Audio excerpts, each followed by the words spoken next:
My name is Christy Busby, and you are about to listen to the next episode of my podcast called F.A.T.E, From Atheism to Enlightenment.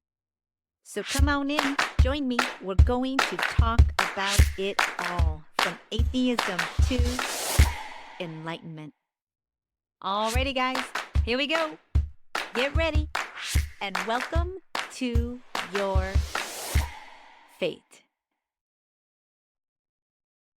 Welcome, everyone, to the next episode of F.A.T.E. How's everybody doing today? On today's show, I have Agni Lakshya. He is ushering forth a new modality of meditation that will allow one to reach their soul purpose, their higher self, and usher in a new age of humanity. He has a book out about it called The Kriya Serpent Yogi. It is not your typical meditation and yoga book, ladies and gentlemen. Agni, welcome to your F.A.T.E, my friend. How you doing today? I'm good. Thank you, Christy. It's nice to meet you and also to be on the show. Thank you for coming aboard. I read your book, and I have to, full disclosure, I was not I did not anticipate the book being what it was. When I first looked at the cover, and they always say, don't judge a book by its cover. I was anticipating a, a meditation book, something that would dive into spirituality. I'm even working with kundalini and things like that. That was all kind of topics that I was very familiar with and interested in bringing on the show, of course. But then when I started getting into your book, it was next level kind of information that I really haven't been familiar with. So it's fascinating. I'm very excited for you to bring it to the show and to my audience. And as always, I like to start from the beginning and ask people what their own personal journey is in stepping into their spiritual path. So can you talk a little bit about how you got here exactly? Sure. Well, when I was younger, I definitely had a deep connection with nature. And from that, I always had this sense of God. And I was raised Judeo-Christian, but the religion that I was in never really fit me. It just never made sense to me. And it was too exclusive, and it was all about, obedience and, conformance. And that definitely did not fit me. I was kind of a wild child and, more of a free spirit. Fast forward, and in 2011, my wife passed away. And that was a critical moment for me on this path. During our marriage, she had always talked about me as being an indigo child. And she explained what that meant because she had read books on it and everything else. I never had read anything about it, but it seemed to fit when she'd tell me, what an indigo child was, someone that was here at this time to help, transform humanity as we enter into the new age. And I kind of, yes, nodded and whatever. And she had a very new age slant. And I'll be honest with you, I kind of did not. I was a free spirit, but in the same token, I was really immersed in science. I was an engineer, and that science bent always made me question everything. And at the time, my little knowledge of the New Age movement and all of that spirituality and everything was so limited that I was really having a hard time put that into the context of my science background. In 2011, when she passed away, she had given me a little tip as to something that she wanted me to watch before this happened. A couple months before she passed away, she made me watch a movie called P.S. I Love You. And in there's a scene where the husband who had passed away is spooning her in bed and talking to her. And she's talking back to him. And my wife had pointedly made sure that I watched that. And she said, "What do you think of that?" And I said, pretty emotional. I mean, at the time you're in the process of losing your wife. She died of cancer. and it was just really tough. Well, a few hours after she passed away in hospice, and I was there when she passed away, I went home. I was trying to go to sleep, trying to get some sleep. So much to do, after that point. And her spirit came to me and spooned me. And I mean, it was such a profound experience. And it really brought home that one concept that all of us struggle with in life, which is there life after death? What is there? And that told me right there is life after death. And she followed that up about 6 months later. I was watching a show or a documentary about Steve Jobs, who had just recently passed away himself. And in it, they were talking about what a devout Buddhist he was. And right then, my wife's spirit again came to me. I could feel her. I knew her soul. And she said, "You must study Buddhism." And I started down the path. At the time, I was drinking heavily. I was completely distraught, going through incredible grief. And it was challenging for me because I had two young daughters that she had left behind. And, I was trying to raise them, do the right thing. And at the same time, I felt completely lost. And she set me on the path. That's a pretty profound thing to have happen. And you don't just walk away from that. And I immediately started looking into Buddhism. And the funny thing was, the more I studied it, the more I realized I've studied this before somewhere. And later on, of course, I find out about my, prior, incarnations. And yeah, not only have I studied it, I've been a master at it. I have been a mystic and all sorts of stuff. That came later. The pandemic in 2020 was really the tipping point. I was kind of lost again. Like a lot of us were, very confused. It was a hard time. And at the end of May 2020, we had finished school and it had been just a complete disaster once they shut down all the schools. And I looked in the mirror and I said, "Oh my gosh, who is this person?" I didn't recognize myself. I was 35 pounds overweight. I was just absolutely anemic and honestly felt the worst I ever had in my life. And it was at that point when I made a vow to completely change my life. And I stopped drinking, stopped smoking. I lost the weight, started exercising again. And I actually started looking into all of the paranormal things that had happened to me in my life and picked up my Buddhism again and really, really started to seek out all of the different aspects that, people in the New Age community talk about. And it was from there that I restarted the Kriya Yoga. And that eventually led to my vision and download of Kriya Serpent Yoga, which I'm sharing with the world now. That that's an amazing spiritual awakening story. It happened, we have similar. I grew up in the church too. Did not take, and the religious experience just did not fit me, and I rejected it. I became an atheist. I was very into science though. My degree, very similar. Yep. I had a health crisis. I had an awakening through getting into energy medicine and taking some plant medicine journeys. And then I started consuming all things new agey, which honestly, I didn't even know it was called new agey stuff. I really have just been walking around blind, which is why I've started this podcast, really, is to kind of explore all these types of things that I didn't even know they were called new age. I thought it was all just under the spirituality umbrella. But you said in your book that you have had paranormal experiences. And I was wondering what some of those were and how that kind of started opening your eyes a little to the fact that there is so much more going on out there. Well, when I was 9 years old, I had an experience where it was basically, I had to go to bed pretty early at that age. My parents were pretty strict about that. At the time, I could never figure out why. Later, of course, you realize it's because they wanted alone time, which is fine. Anyway, I guess I woke up and it must have been around 11 o'clock at night. And my room was at the top of the stairs and I could hear someone in the kitchen, putting dishes away. Very common sound. I'd hear that many nights if I'd wake up around that time. Usually my mom cleaning up, getting things, going, emptying the dishwasher. And I needed a drink. of water. So I got up, I go down the stairs, and the whole time I'm walking down the stairs, I'm hearing the dishes and whatever.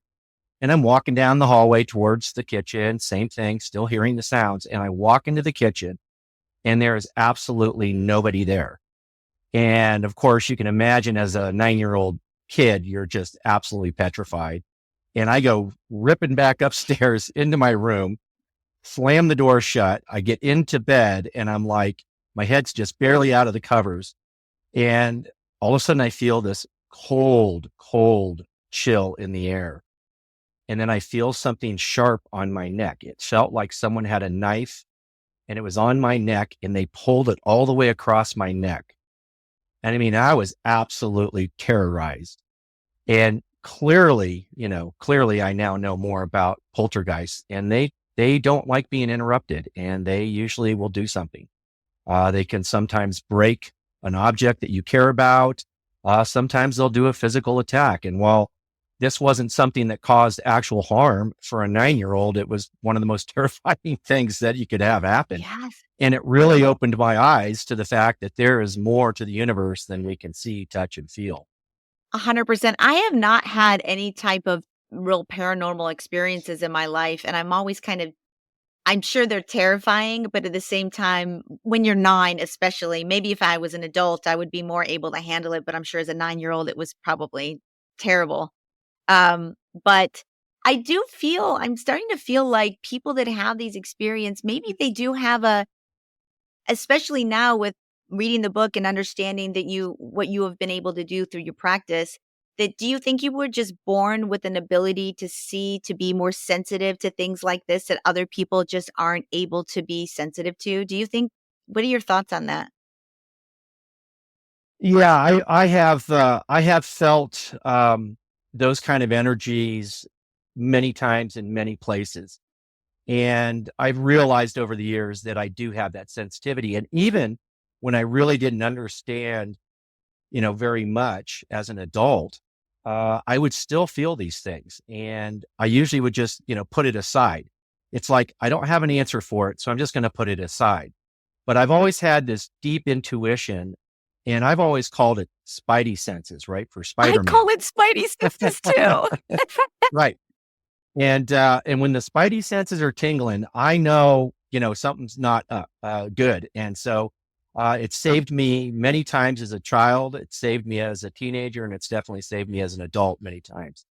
It's also helped friends of mine at time when I feel something is wrong and, something, bad was beginning to happen to them. So yeah, I have that sensitivity. On a side note, and I know this sounds weird, but ghosts will avoid me like the plague now. Interesting. I think I think once you raise your energy very, very high through, the practice that I have in the Kriya Serpent Yogi book, it really elevates you to a level where so many of the energies that we talk about, the things that go bump in the night, those things have a tendency to stay away from you at that point. And even if they do come calling, you have a lot of techniques and abilities to be able to deal with that. So there's no fear for me anymore in any of those things. That is so cool. Um, Before we get into the actual practice, I'd like to just talk a little bit about the premise of the book and why you're bringing this method to humanity now, what your mission is. You talk in the book of things of a coming age, the new human, um, Homo illustratus. Did I say that right? Illustratus, Illustratus yes. versus a homo. Sorry, versus No, no worries. a Homo sapien. Can you tell us the whole premise of what is to come and why you are now starting to bring this practice to people at this time in our history? Yes. So basically, when I began to raise my kundalini and raise my vibrational energy, I Can I began. pause right there? Can I, just for my Yes, you can. audience, can you tell us what is kundalini? When people in the spiritual world say raising your kundalini, for because I have a broad spectrum of people out there listening, and some are Sure. not up to that speed as far as all the lingo. What is Kundalini? Can you tell us what that is? Sure. Kundalini is a creative life force that is within all of us. It is oftentimes called the serpent because it's like a snake that's coiled at your base or root chakra. I always call it the base chakra, but a lot of people refer to it as the root chakra. And it stirs, and there are ways that you can activate it. And the practice that I'm bringing forward is all about activating that. And what that does when you raise your Kundalini is it energizes and opens all of your chakras, your main chakras. And from that, you begin to attune yourself to the cosmic frequencies that allow you to download, connect with higher entities, and eventually your divine spirit, I love it. your soul. Your soul. I love that. Okay, so please proceed about the premise behind the book. Let's get into it. Well, when I started to, raise my Kundalini daily, a lot of things were starting to change within me. And one of them was I started to have visitations. The first entity to reach out to me was Jesus. And he had kind of always been there for me throughout my life. Even when I was, I guess the best way could call it would be agnostic, and I was kind of enjoying all of the pleasures of life. He was always there, and that's never changed. And he came to me, and we started to kind of develop a rapport. And he said, "You're going to begin to go through a lot of changes, and we're going to give you a purpose." And I said, "Okay." And so that summer, this was in 2021. And so that summer, I was driving back from Scottsdale. I went there with my daughters on a vacation after school had gotten out. And on our way back, I just had this incredible vision while I was driving. Thankfully, it wasn't one of those where, I could wreck, but it just kept pouring into me. And it was telling me that my purpose for being here was to essentially help change this world into what it's supposed to be in the new age being the age of Aquarius, which we are soon going to enter fully. And from there, they said that I would develop a blueprint for the new world, and that is part of my purpose. And they said I would awaken people so that they could help with building that blueprint. And the awakening process later came as a vision, and I was handed essentially Kriya Serpent Yoga, and that is what the book is about. It's about activating your chakras, um, connecting to your higher divine self, and finding your purpose, just like I did. And then from that, it will help you actually achieve your purpose because it will give you the energy, the inspiration, and the divine connection for divine wisdom that you need. I mean, I read it.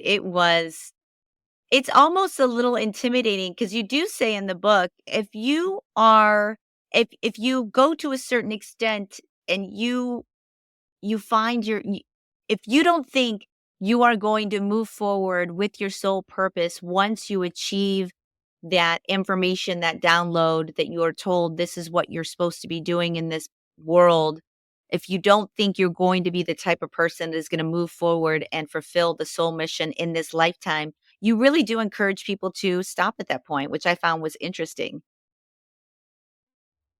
So, I think part of it is that when you're channeling that much energy through you on a daily basis, and it can be very intense. I'm already working on a book called Serpent Master, and it takes you to a whole new level. One of the things that you have to be very conscientious about is that energy is connecting you to divine wisdom, and you're not going to have them just go, "Oh, okay, that's it. You don't have to do anything." And so from my perspective, you have to be very conscientious of the fact that you may continually have them asking you, do this, please do that. And I think if you stop and choose a different path, then your body will sort of tune out those frequencies. And then you probably will have a little less stress in your life if you go down a different path. I personally don't think anyone's going to say no, but but we always have to have that as a possibility because we have free will. Yes. And um, my spiritual partner, she is currently going through her own trial right now because she's being asked, you need to do this, you need to do that.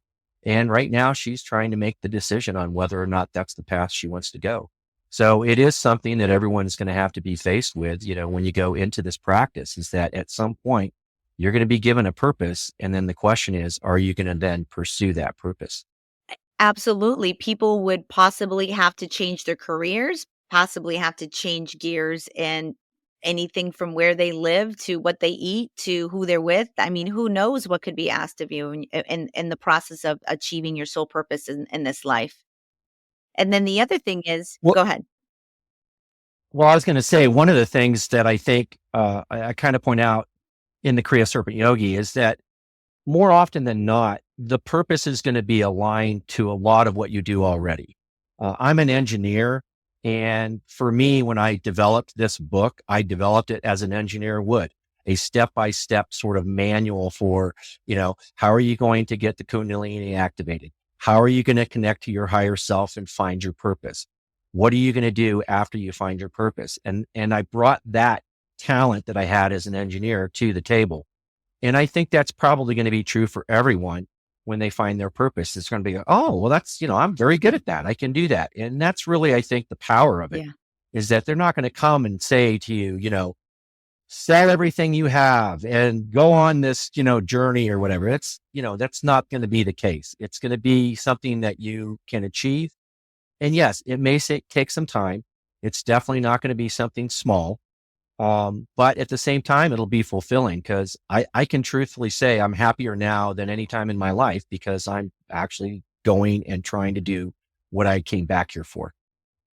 That's amazing. Well, that gives me a little bit of solace because when I was reading that, I was questioning, like, would I completely transform everything about my life because I'm having these downloads in a meditation? Like, I don't know. I'm still at the beginning of my spiritual path, and I'm still learning the concepts and learning uh, what the nature of our reality is and formulating my own opinions and speaking to people like you and everybody else who are giving me tons of things to think about, but I'm still at the beginning stage of learning.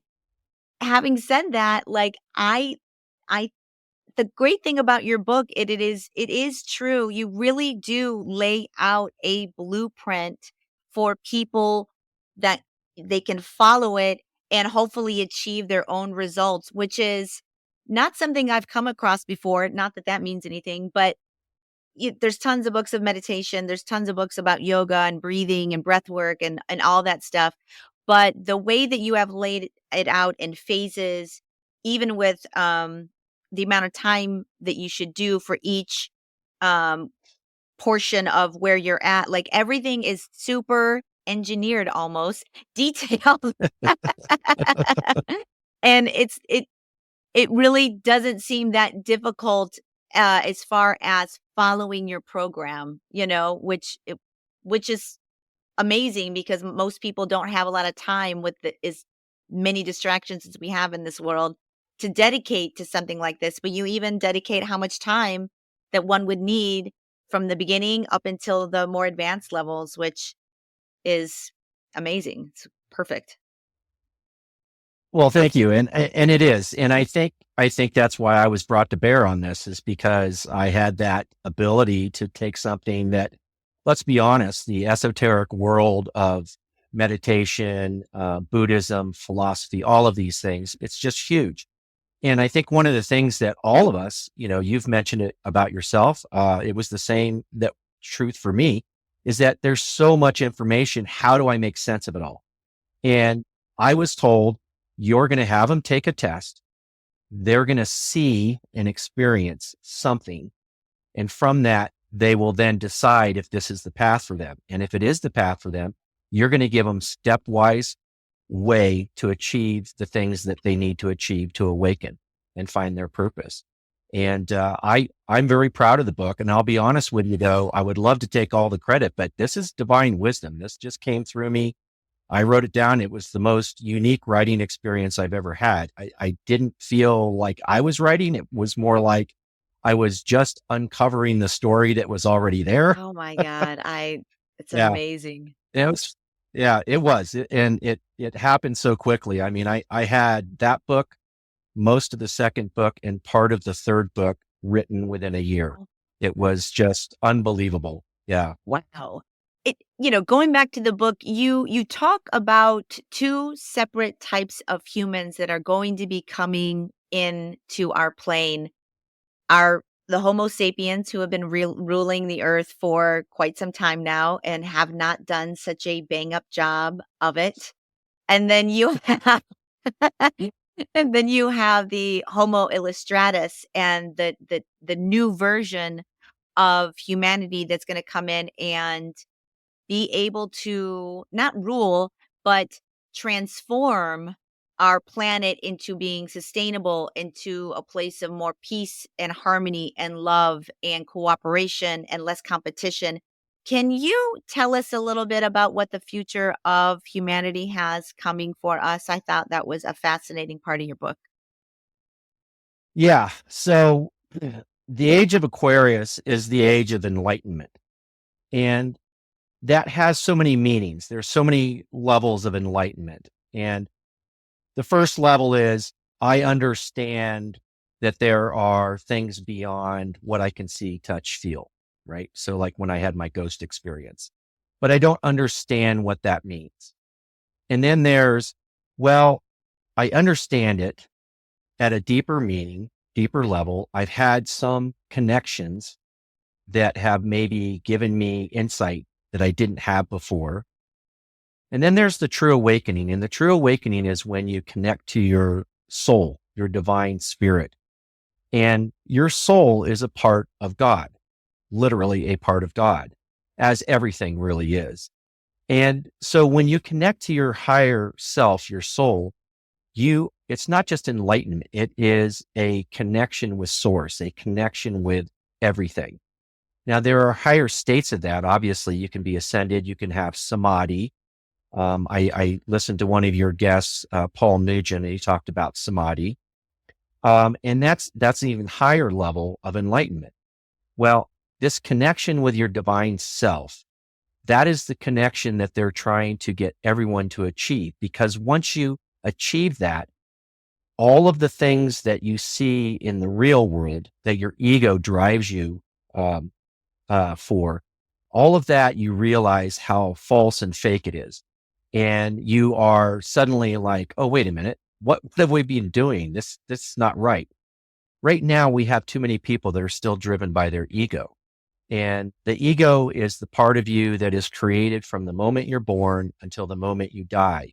It is your conditioning, your education, your programming from whatever religion or cultural, that you're, raised in. And it indoctrinates you and forces you to believe in a universe that is without divine inspiration and spirit, without any connection to anything other than yourself and perhaps your family. And that's the world of the Homo sapiens. And they lived that way for a long, long time. And I hate to say anything bad about them because the reality is, look where we've come. We've come a long way. It has been a successful model, but that model is now done. It's served its purpose and it's time to move on. And the Homo illustratus, which I consider myself an early version of that, it is the human that will begin to activate more of its DNA. And that DNA, which a lot of scientists believe is mostly junk and we don't use it. It actually isn't junk. It's programmed to activate at a time when we are finally capable of being able to handle the elevation in our being. And mostly our etheric body. So we have two bodies. We have our physical body, we have our etheric body. That is the energy body. And so you can think your chakras, your aura, all of that. That's your energy body. That is the connection to your soul. And that body is going to get an upgrade in Homo illustratus. And we're already seeing this. There's millions like myself who are being awakened and beginning to realize, holy cow, something's coming and we better get ourselves ready. And that's the honest truth. Something is coming and we need to get ourselves ready. So that future of Homo illustratus, that world, is one where everyone, all the Homo illustratus are connected with their divine self. They're downloading divine wisdom and helping the world manage itself through that divine wisdom. There's two things that I've always struggled with. There's the idea of belief, and then there's the idea of experience. And the ego is the one that wants to experience things. But ironically, when the ego is confronted by experiencing what the etheric realm really is, then the ego begins to lessen its grip because it realizes that there's something more, way more than itself. And it'll fight back. Early on in my practice, it fought back. It was telling me all sorts of horrible things. And, of course, they throw around the, evil, it's evil, or it's this or that. And the reality is that's not true. And we've been suppressed by that, concept that, oh, these things, you can't talk to God. Well, I am part of God. Why can't I talk Yeah. to the whole, Yeah. right? And that's just a false statement meant to control us because they know, and when I say they, Homo sapiens know that when you connect to your divine self, they can't control you like they have in the past. And it scares it scares them to death. And quite honestly, we're seeing that right now as more and more of us activate and we start telling the world about, hey, you're actually a divine being. You have incredible powers and abilities that you just don't know about. And when they see that, they get scared. They start talking about Satan and demons and all this other stuff because that's their ego essentially trying to fight back against something that it realizes is going to replace them. Our egos are not going to be replaced, but you get the idea. They're fighting for their sort Their of very life. survival. Yeah. I also think Yeah. that there is, and this gets into a little bit of conspiracy theory a little bit, but I do think that there is a ruling class out there that doesn't want the average human to know that they are more powerful than they think, which is why we do kind of have organized religion, which I feel is such a um, power, control, money driven, whether pick your religion. It doesn't matter whether it's Christianity or Judaism or, Muslims. It's all a system of control, power, and money. And and using people's fears, keeping them in fear that they're going to go to hell or they're going to not be with their family when they pass if they do this or if they do that, and putting the hierarchy that exists in organized religion. You have to go through your priest, you have to go through your pastor, your elders to get to God, to get to speaking to the divine, when it is truly within. It is within. Yeah, exactly. Yeah. It is a dogmatic, structure, and there's much more there that I could talk about, but I am not at liberty to talk about right now. But if you read my blog, it's child0.com. Oh, In my blog, I talk a lot about what you just said. And, because that's kind of that's the esoteric, teachings aspect of my, ministry, if you want to call it that. And, it illuminates a lot of history that has been kept secret. And that secret history has been a battle between those of us mystics, and I'm a Rosicrucian mystic as well. It's a battle between us and those that have been in control and power for a long time. And that has played out in many different stages and is playing out right now as well. But I'm not really beyond my blog. I can't really say much about that. It's kind of It's not my primary purpose. It is a secondary or tertiary purpose that I am involved in. And I'm happy to be a part of it because it's something that I started thousands of years ago, and it continues on today. But you're not wrong. There is a class of people who are enlightened Yes. and wish to use that knowledge to control the rest of Yes. us because they fear that when everyone discovers this, it will be chaos. And that's not actually true at all. Once you connect to your divine self, you would never do anything to cause chaos. It's not really something that's going to happen. Yeah, well, honestly, it doesn't even make sense because once you are able to understand we are all connected, there's one consciousness, you are part of the divine, all of this other over competition, the fear, everything else melts and you understand that your brother is your brother and there is no divide there. And Oh, absolutely. everybody is here on their own soul journey, expanding their own consciousness, learning their own purpose in this existence. And so once you understand that, it's really hard to hate other people. And I think that they want nothing more than to keep us hating each other or noticing our differences instead of noticing how much we have in common, you know? Well, if you look at it from a galactic evolutionary standpoint, and I do, of course, we are just toddlers. And as we know, 2, 3, 4 year olds, we fight, we squabble. We're always trying to get favor from those that are higher than us, the adult figures. And it was a natural progression, I think, for the priesthood and the pastors and even the shamans to play that intermediary between us and the divine. And it was a way to control us. And I think there was a time period thousands of years ago where we needed that control. It would have been easy for us to devolve back into just, primitive beings that were, squabbling for survival. And, so civilization came out of that control. And I don't hold anything against that. I think that was a necessary thing at a time in our evolution.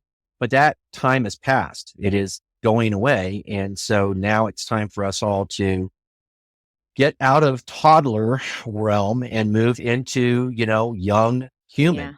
And at that point, there are those out in the galaxy who are ready to welcome us in there.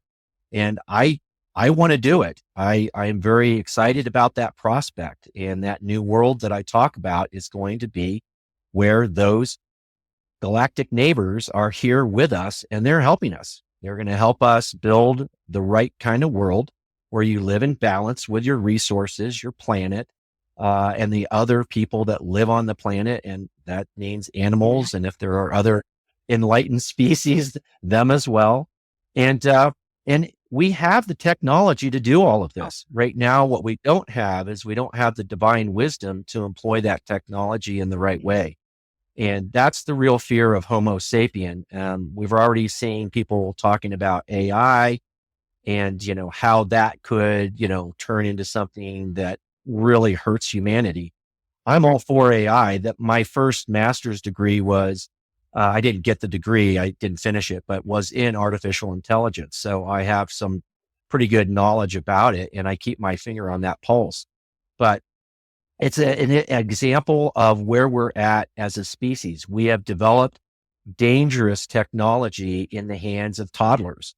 And I think I even make a reference to that in the book about, giving a toddler a handgun. What do you think is going to happen? Nothing yeah. good. And so we need to grow up. And that's one of the things that connection that to your divine self that I put in the book, the Kriya Serpent Yogi, is all about. It's about you growing up. And that's a huge, huge step in evolution. And our DNA is activating to help us. So our etheric body is becoming more in tune to the frequencies around us. But at the same time, that causes a lot of problems for those that aren't Yeah. awakened. It is a disturbing situation for them. They see the energy rising around them. They feel it in a real way that they hadn't before. And unfortunately, some of them turn to drugs and alcohol, and others turn to violence. And that's the flight or fight Yeah. response. And they don't know what to do. And so people like myself and your podcast is a message being sent out across, the world And that is very important at this time because people need to understand what's happening to this world and to themselves and hopefully find the path to get them on the right track. I appreciate you saying that because I do get sometimes I'll get messages from very maybe cynical folks saying that I am gullible or that I am maybe unintelligent, not well read, which couldn't be further from the truth. But it's not being gullible, it's being open-minded. It's starting to understand that there's more going on. It's starting to not be fearful of something that you maybe you don't understand it, but that you can acknowledge that that it's happening. And not only is it happening to me, it's happening to so many people out there that are starting to understand that what they have been taught about who they are, where we came from, and what our reality is not the full picture. There's more. And I think the more people that can have the courage to be open-minded and to understand that maybe they don't have it all figured out either, and just be strong enough to do their own research and investigate and have an open enough mind to absorb the information and see what happens, see what resonates with you, and try not to let the fear, whether you're just overly religious, and that is a big barrier, I think, from going down this path. People are very committed to their religions, they're very committed to their churches, they're very committed to their communities, and for people to give something like that up, not that they have to give it up, but to be ousted by the other people around them, because once you start thinking differently and thinking non-mainstream ways, people will fall away from you. They will step back. Have you had any experiences like this on your journey where people have stepped away from you because you became a different person in a way? Oh, absolutely. And that, it's happened to another family, member of mine, my niece, wonderful young woman, very bright, very intelligent, very talented.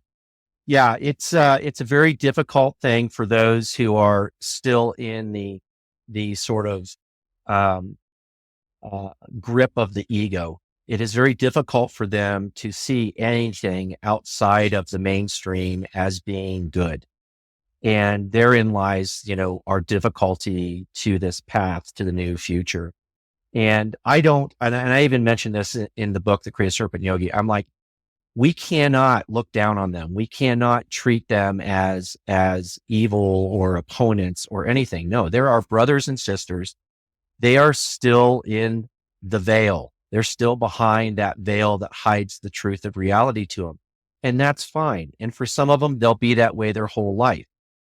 But there are some that are seeking, they're looking, they know something's up, but they can't figure out what it is.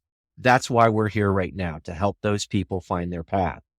And the rest of them, they'll live their life, they'll go through it, and they will eventually pass on. And when they reincarnate, they'll be in this new world and they will be hopefully Homo Yeah. illustratus, although I think we're going to have Homo sapiens for a while, but we can work with them. We can train them.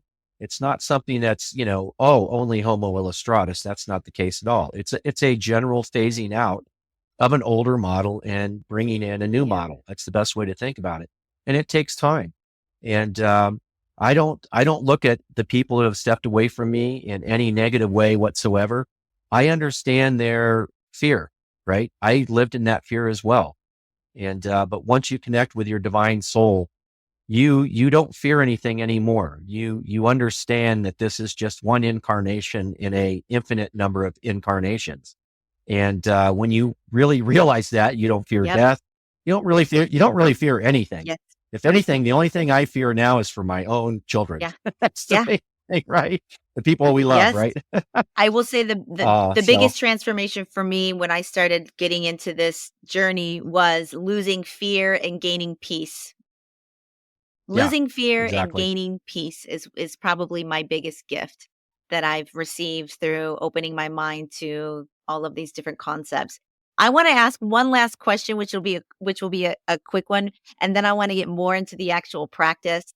Okay. Um, you say in the book you went to the Egyptian mystery school, and I just wanted to touch on that because I have heard of these schools and I know they exist, but I don't know exactly what they are, how you get into them and what they teach you. And I know it's supposed to be very secretive, like you're not supposed to tell any, tell anything you learn in these places, but what can you tell us about these Egyptian mystery schools? Because I find them to be fascinating. Okay. So one of the early memories I had of a previous life was me in Egypt, and I was an initiate in the mystery school. I had shown psychic abilities when I was a child, and my parents both ran a little shop in the city that we lived in. And I had a couple, psychic situations that saved people's lives. And from that, they took me to the local sort of priest, you could call him, and said, "Hey, this kid's got something going on here. The gods have blessed him." And so I was taken in to the mystery schools and trained. And anyway, so that was kind of my first memory of such a thing. I didn't have any knowledge prior to me starting down this path about any of this stuff. This was all brand new. So when you have a memory like that, it's pretty profound because you're like, wait a minute, what? And so I started learning as much as I could. In the process, I met my spiritual partner, and I kept telling her all of my ideas about reality and how the universe worked and all of these kind of things. And she said, this went on for a couple months, and she goes, I'm going to send you a link. You need to go to this link and check it out. I'm like, okay. So she sends me a link, and it's for the Rosicrucian organization. It's the ancient mystical order of the Rose Cross. And basically it was formed back, I think it was just around the beginning of the Renaissance period, maybe a little prior to that.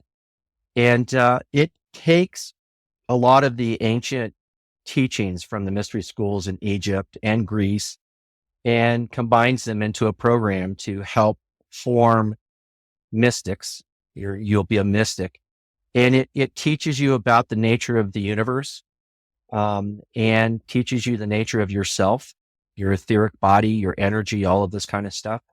And then eventually it does take you up into the levels of, kundalini meditation and that kind of stuff. I'm not there yet. I'm still at the lower levels, which is ironic, of Yeah. course, but it's okay. It's okay.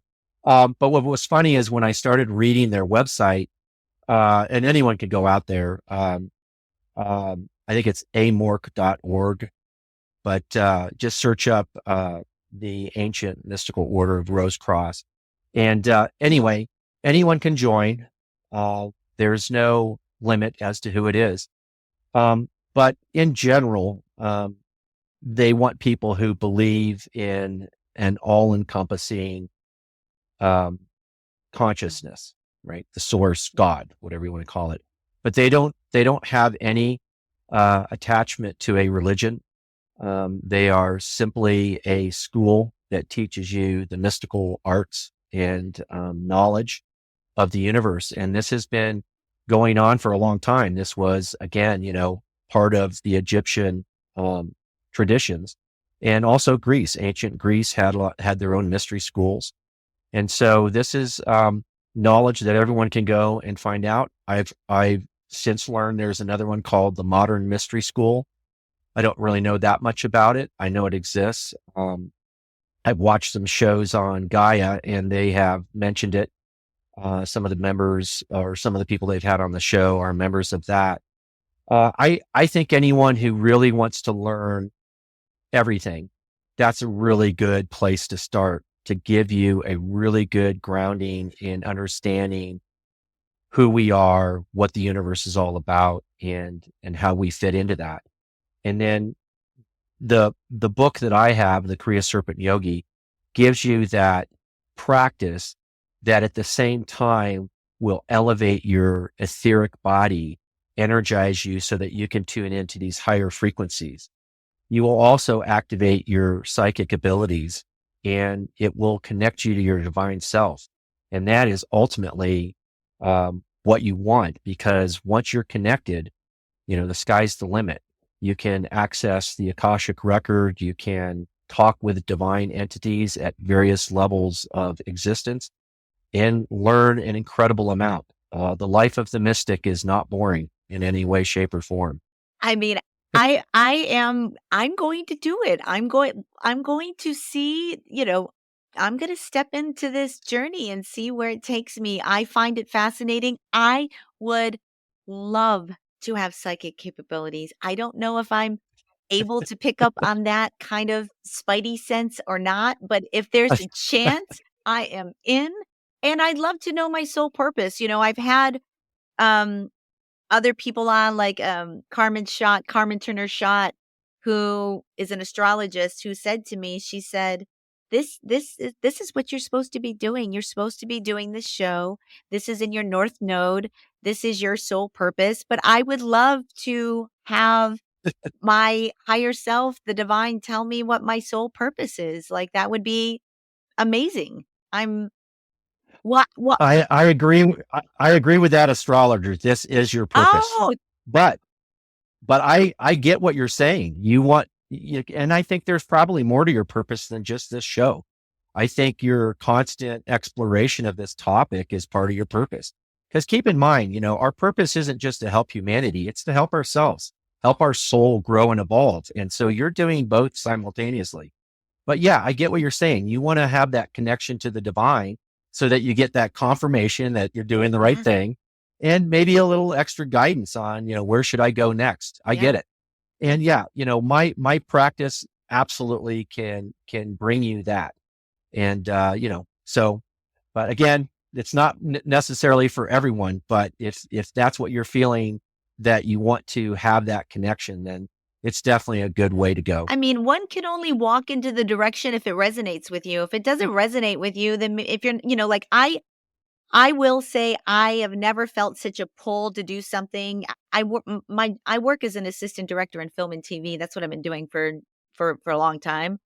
However, I have never felt about the movie business the way I feel when I'm doing this show. There is a pull that's inside me, and the universe is supporting me in this effort like I have never seen anything being supported. So I do feel like I am more close to my soul path than I ever was in the movie industry. But um let's get into the practice a little bit and tell people a little bit more to about what to expect. You do have a test in the book that will kind of give people an idea of where they're at on the spectrum of their abilities, of their spiritual development. I don't know. Can we Yeah. talk a little bit about what the test is and what it means? Yeah. When I was given the vision for this yoga, um, they explicitly said, you're going to develop a test. And at the time, I was thinking, for what? What am I testing them for? And the reality is that they wanted a way for people to experience just a little taste of what the practice offers. And so it gives you that sort of beginning. And if you're not very far along on your spiritual journey, then you may not experience anything with the test. But if you are fairly far along and your energy level, right, your vibrational state is fairly high, you're going to experience things.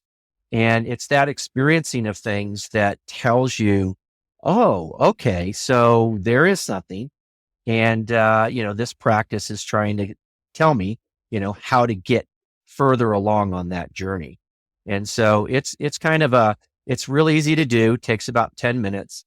And I've done it. I had to make a video of it for my YouTube channel here recently. So I did it on my video. I'm And, it's still really amazing because, yeah, it definitely has an impact. In fact, just listening to myself do it on my computer was enough to start stimulating things within me. So it was kind of I'm funny. I'm so glad there's a video out because when I was reading the book, I said to myself, I wish I could, because it is, you do a series of inhalations, and exhalations, and you are doing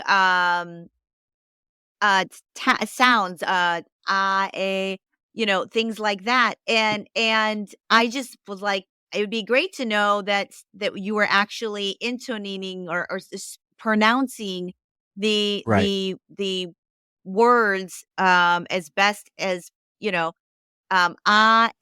ooh. Is that the pronunciation of these? Close, but not quite. Yeah. So there's four symbols that have four meanings and four Okay. sounds. And that's the basis of Kriya Serpent Yoga. And it's outlined in the book, The Kriya Serpent Yogi. And that's part of the test, is that we familiarize you with these symbols, the meanings, and the sounds. The first one is the manifest symbol, and it has the sound ah, and so you will intone it that way. The second symbol is the protect symbol, and that has the sound e, right? And then the third symbol is the divine symbol. So you can think of it as source. And this one, everyone knows this sound. Oh, that's the divine. And then the fourth sound is the rebirth symbol. So rebirth, a very, very prominent part of Buddhism and a lot of religions, in fact. And that has the sound, uh, uh. Okay. So Uh, anyway, those are the sounds. I know. My YouTube I'm channel glad you said that. has, my YouTube channel has the complete first level of the practice in video. And also my website has the first level written form, including the test. And so both you can go and see the test, or you can read about the test on my website. So my website is oneminutemystic.com. And then my YouTube channel is at Kriya Serpent Yogi. And I just finished the videos this week for that first level on my YouTube channel. And I think they turned out pretty good. But main thing is, I know how people are these days. A lot of people would rather watch than read, and there's nothing wrong with that. So that's what the YouTube channel is for. So your website is oneminutemystic.com, and then Correct. your YouTube channel is at Kriya Serpent Yogi. Okay. Correct. I will put both of those in the show notes because I read the book, but I pronounced everything wrong. So maybe if I would have done the test, it Right. wouldn't Yeah. have worked for me because I was not enunciating properly. Correct. And Yeah. that is, if you're going to spend the time and invest and step on this path, you should want to be doing it correctly so you're getting the results that you should be expecting to get based on where you're at in life. I agree. And that's why I made the videos. I just, from my perspective, I'm like, why should someone go out and buy just another yoga book? I wanted them to have the experience of what I'm offering by giving the first level away. The first level is all about the basics of meditation, right? And then at the end of that level, you will use those sounds for the first time as part of your meditation. And then in the second level, you learn new techniques. And in particular, you learn pranayama, and then a technique I call Song of the Serpent, which is using the symbols and the sounds that we just went through. That entire level, the second level, is all about raising your kundalini, activating your kundalini. And until you activate it, you don't leave that level. But it won't take, I think, very long for most people. I would say a year at the longest to activate the kundalini. The third level is all about connecting to your divine self and finding your purpose. And so that's all the techniques and methods in there are geared towards that. And then finally, the fourth level, the final level, the advanced level, that one is all about, okay, you're here, now what? And how do you do your purpose? And so it gives you a lot of wisdom and ideas for how you can approach your purpose that you've been given so that you can begin, working on it. And hopefully you may not necessarily succeed in completing it in this lifetime, but it may be something that you complete in future lifetimes as well. I always say I'm laying the foundation for a future lifetime where I'm going to come back and really, really make it happen. So, I mean, it's interesting because you say in the book all this practice was downloaded and that you are the only one that you know of, at least, that is out there bringing this forth toward to humanity, and that you are the channel that this is going to get birthed into our reality, basically. And that's, can you talk a little bit about how that is, how this could actually transform and bring forth the new age of Aquarius, and being that this is a brand new, nobody else has this technique or blueprint out there. It's pretty magical. It's pretty magical. well, yeah, I went through when I was making the videos and was kind of going back through the book to help my video scripts and whatnot. And I went through and I looked at the timelines that I put, and I stand by those timelines. I think they're very solid, very well thought out. And for most people, I think it's going to work quite well. Again, if you're not real far along on your spiritual journey, you might not get quite the bang for the buck out of this practice. You'll still get benefit. It's not like it's completely worthless information if you're not. It's just not going to give you necessarily all of the fantastical things at this point that I talk about in the book. And that's one of the things that I think people need to know. What I talk about in the Kriya Serpent Yogi, it's not a matter of if these things will happen, it's a matter of when, right? And because these things will happen to those people who are going to awaken. It was given to me because we're at that point where we cannot move forward until we have a collective of people who are awakened.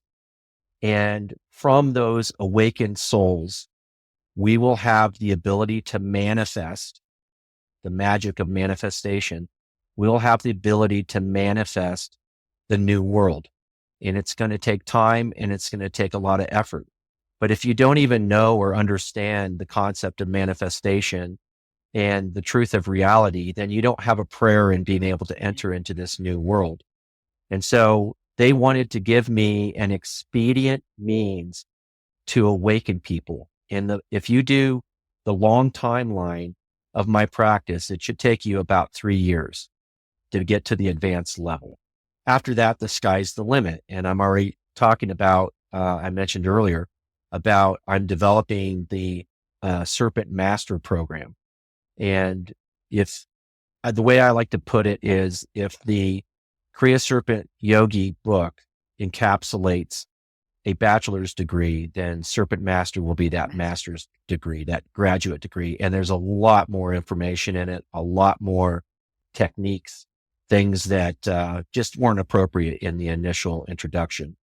So that means that even if you hit advanced and you're like, hey, I want more, guess what? More is coming. It's going to be available. So It's really amazing. I am going to step in and step on my path. I'm going to take the test.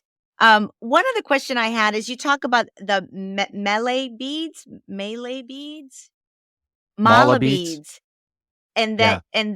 that is what you use to count your repetitions when you're breathing. Is that what they're for? Yeah, that's what they're for. So in the book, The Kriya Serpent Yogi, I talk about, how many counts or how many cycles, and you count up your beads. And I wish I had some So do here. I. They're not unfortunately easily accessible at the moment, but if you just search online, MALA beads, you'll find them. They come in all different types of construction. They can be seeds, they can be wood, they can be crystals. And on my website, the very first video for the introductory level is Intro to Meditation, and I talk about mala beads in there. So I give a detailed description of them Okay. and show Okay, you. good. So Because yeah, so that will be I useful. couldn't figure out exactly how to use them, what they were, and Yeah. how I was supposed to be using them. All of the videos are going to be so impactful, I think, for people, because reading the book, I did walk away with, like, I wish there was a video so I could hear the sounds. Yeah. And so, like, I'm so glad you're already on that and already doing that. Yep. We're up on an hour, but do you have time for a couple more? Or do you, Oh okay. yeah. No, I'm good. Let me get a drink real Get quick. you get a drink. I'll get a sip of tea. I kind of wanted to start asking you a little bit about what you say in the book. You talk about experiencing conversations with other entities, and you do say if you're not ready or anything that approaches you when you are in a meditative state that is from another world or it to politely say I'm not ready, thank you so much. Can you talk a little bit about how people should navigate what they're going to experience with regards to entities when they get into these deep states? Sure. So in the book, I sort of talk about basically my own experience using Dr. Greer's CE5 contact protocol.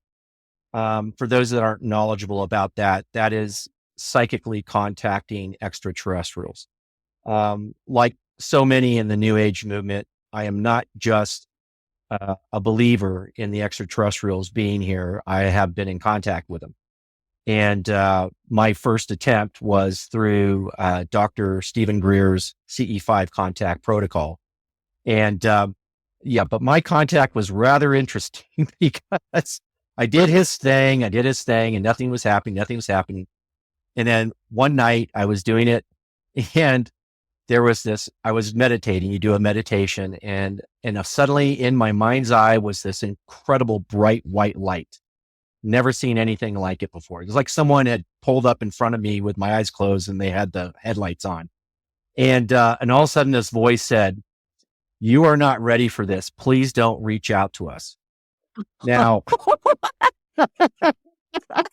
the, the first thing I'm thinking is, if I'm not ready, why are you even contacting me to tell me that? Right. I mean, it just doesn't make any Yeah. sense. And it, after thinking about it for a few days, I realized they mean I'm not ready yet. And that's what they meant. I think big part of it was they want to talk to people who are awakened. They want people who are higher energetic levels and understand the truth of reality. And so they're not going to necessarily just reach out to anybody. And what they were telling me, I think in their way, was, you're on the right path. You're just not there yet.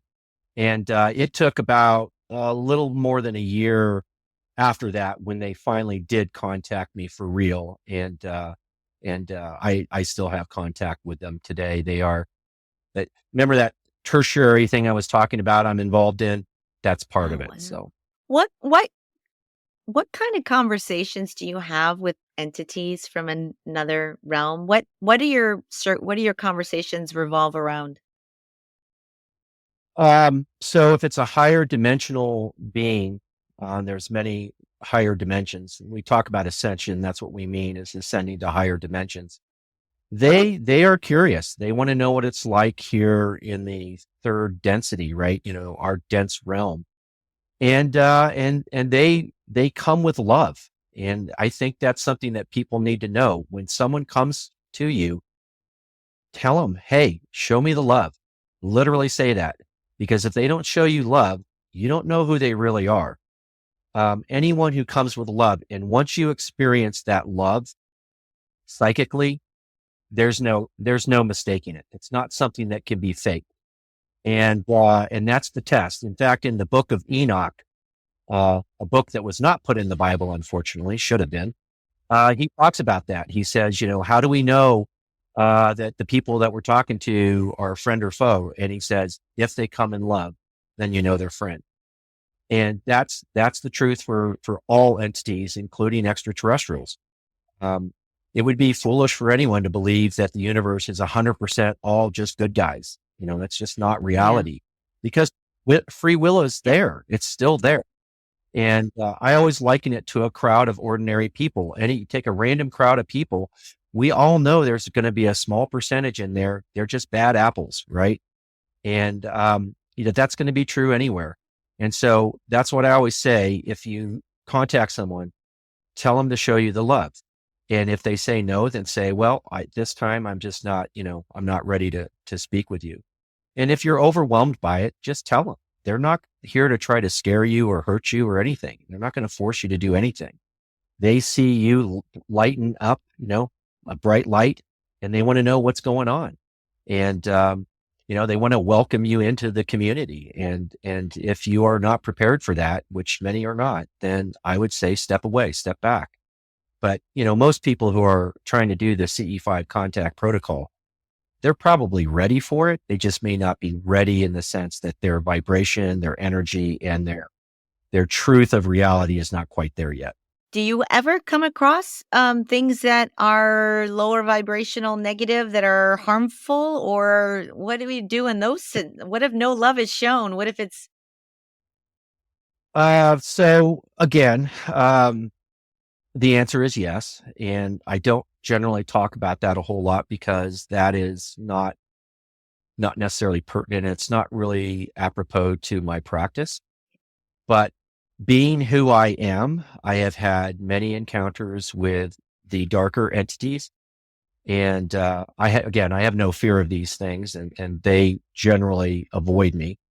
But it does occur on occasion. And basically, you can tell they will demand things. They want things. They'll tell you to do things. And then when I say tell you to do things, things that you wouldn't necessarily ordinarily do, right? Things you're like, wait a minute, what? They're kind of like that bad friend we all have yeah, who's always go trying to get us into go kill trouble. your cat or something like that? Yeah, weird stuff, right? Um, and I think most people's intuition will be triggered by the darker entities, and they'll know. These things don't come with love. They come, the best way to describe them is they are a lower energy form of entity, and they crave energy, and you will feel them trying to draw that from you. And when you deny them access to that, they generally will leave you alone after that. The biggest problem I think we have in our world is that there's too many people that are interested in the esoteric arts. And for some reason, they have a tendency to be drawn towards those darker arts first. Mhm. I think that maybe the darker arts have a better marketing message than we do, unfortunately. I don't even know what the darker Because, arts are. Like, I guess I haven't. Maybe well, what is that? I don't know you, what that you, is. so, so you can open portals to dimensions that are lower dimensions, and you can let in entities that are from that dimension, and they will come and welcome themselves in because they see a chance to steal energy from a higher realm. And that's something that they thrive on. And, their existence is simply a fact of the universe. And if you go seeking them out, they will come to you. And I don't recommend it. I've seen too many people get in trouble with that. It is not the right path. It's not a spiritual path at all. And I recently read a book that was, well, let's just say it was about that kind of stuff. And and I was told, my divine contacts told me, if you truly wanted to do this, you could do it, and you could be safe. You would be safe. And even me at my level, I realized that's not something I need. I don't want to do that. I have what I need right now from the divine Yeah. light. I don't need to go to the darkness and try to, extract something from them. It's something that is written about in the Bible. And they were offering it to me as an option for something I was working on. And then I read about it, and I decided, no, that's not what I need. And it's not really going to help me. So, and I think too many people go down that path, which is really unfortunate because you're missing out on just the beautiful love and light and wisdom that we get Yes. when we go on the path of the divine. And that's what the Kriya Serpent Yogi is all about. Yeah. We talk about the dark entities as being something that you might have to just be a little cautious about, but they're not something that we're working with. We don't want them in our lives. No, we do not. We do not. I don't even understand anybody that would want to entertain the dark side of esoteric means. I don't know what they're getting out of it, whether it be like a rush of whatever, or excitement, or thinking that they're, It's I don't even know what it is, but it's it it is ego ego driven, driven. right? Their desire is ego driven, right? Power. Ah, They see a source of power, and there's power there. yeah. You can definitely tap into it, but most people will be consumed by it. It's the proverbial Pandora's box. You open it up, it will let out all of the horrors in the world. on your Yeah. life. And the people, I mean, we have enough movies to show you sort of the horrors of those things. And while some of the cinematic things and themes are really outlandish, there are a lot of truths kind of interwoven into some of those things. And I definitely recommend people to never go down that path. There's just simply no reason to. No, I mean, I'm all love and light, baby. I have no desire. I Yeah. I personally think what you focus on, you attract, so I wouldn't even prefer to have too many conversations about negative things because 'cause you're just No. manifesting stuff that you don't wanna have in your life at the end of the day, you know? Yeah. I'm trying to be very careful about the words I speak because I think we're spelling when we're speaking, we're creating, our words are manifesting what we see, and I It's, don't wanna create that in my yep. life. Um Agni, I can't tell you what a pleasure it was to have you on the show. You are a light, sir.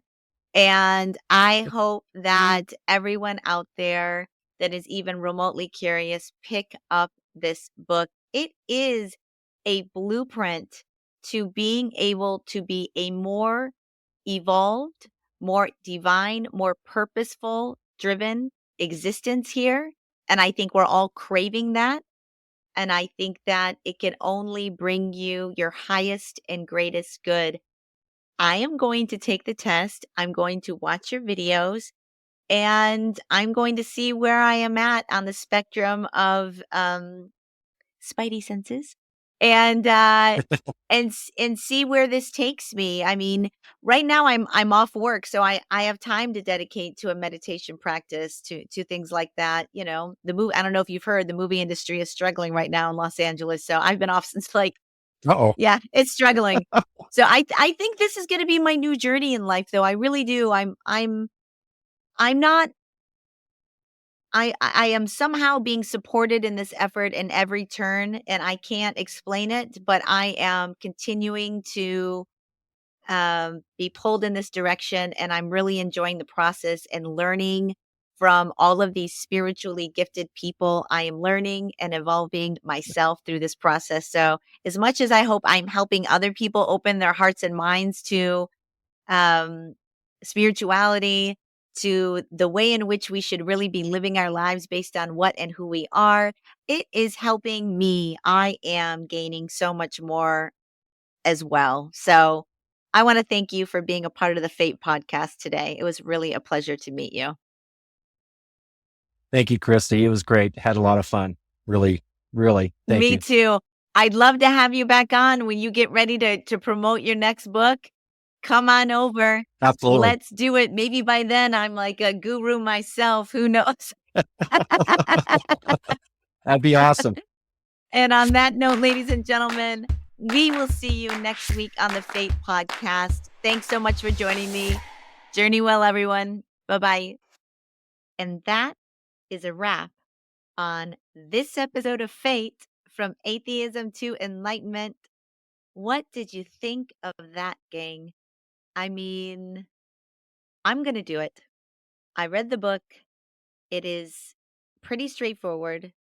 It is not too time consuming, at least in the beginning. It does get more time intensive as you move up in your development and through the phases. Um, but it kind of reminds me of, you know, the Matrix. Do you want to take the pill and see what reality is? Or do you want to just keep living in your normality, in your 3D existence that you currently are exposed to? I kind of want to take the pill, you know? I kind of want to have that magical life. I want to experience all that I can while I'm here.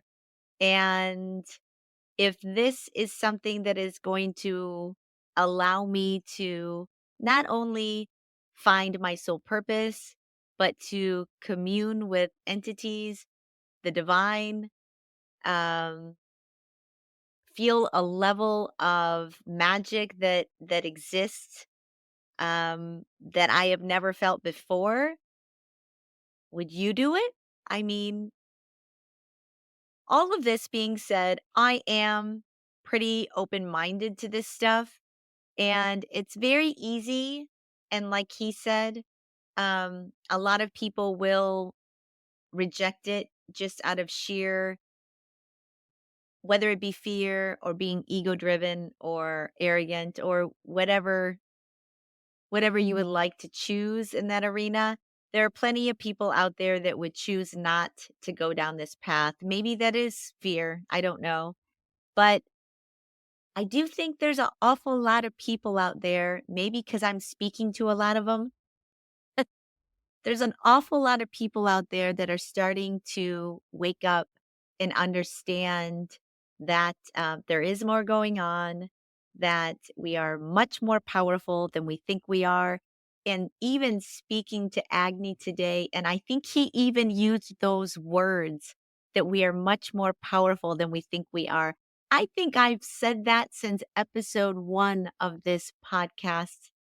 So it's just a confirmation for me that I am moving in the right direction and that um I there is a sense of knowing about me. There is this sense of I am on the right path within me, that I am continuing to walk in this direction. So if I were you, if you have any kind of inclination, get the book. I'm going to put it in the show notes. I will put all of the website information, his oneminutemystic.com, his YouTube channel, and even those alone, I believe that you could probably take the test on his YouTube channel and find out what level you are at within your spiritual development. And if you will get any sensations, any revelations, any downloads that would maybe encourage you to go pick up that book and get on your path and figure out what your soul purpose is. I mean, if there's a world where I can somehow communicate with the divine or my higher self or live that kind of life, I would find that to be fascinating. It doesn't scare me, it excites me. But that's just me. I'm not easily scared. I'm just not. I never have been. I've always, I used to train hippos and rhinos. I've worked on some of the biggest movies out there on the planet. I've never been scared. It's just not something I am. But I'm curious and I'm excited. And I think this book could really transform people's lives if they decided to take back their own power, step out of mainstream land, and dive into who you are. What do you have to lose? It could completely transform your entire existence. Get on the train, folks. Why not? I'm going to do it. So you can come on the journey with me and understand what we're talking about, gang. I am still in the beginning. However, I consume this stuff on a pretty much daily basis. And so I am maybe a little bit further ahead in the game than somebody who is doing this part time or doing this as a hobby, or maybe doing it when they get an extra second, which could be rare, could be often. Who knows? Everybody's living busy, distracted lives. There's plenty of things to listen to, plenty of things to consume out there that isn't this show. However, if you like this show and you like what I'm doing here, please subscribe, tell a friend, like, share the show. I would love to touch as many people as possible while doing this, and I need your help to do that. So if you think I am bringing up good concepts, people, questions, it's worthy of your time, tell somebody about the show so they can too get on their journey, start learning other ways of being. It's all about opening your mind. I can be reached on Instagram at F.A.T.E. podcast. I do post clips and whatnot of the show. I'm not a ginormous social media person. However, follow the show. DM me if you have some feedback. I always like to hear what people are thinking about the different episodes that I'm doing. And I'm hoping to bring you more and more great people ahead. On that note, gang, I am going to go ahead and leave it there. I really appreciate you continuing the journey with me. I thought this show was fantastic, fantastical, and I am going to get on my path and see what happens. I hope you do too. I hope you do too. We will see you next week, gang. Welcome to your fate, everyone. Journey one.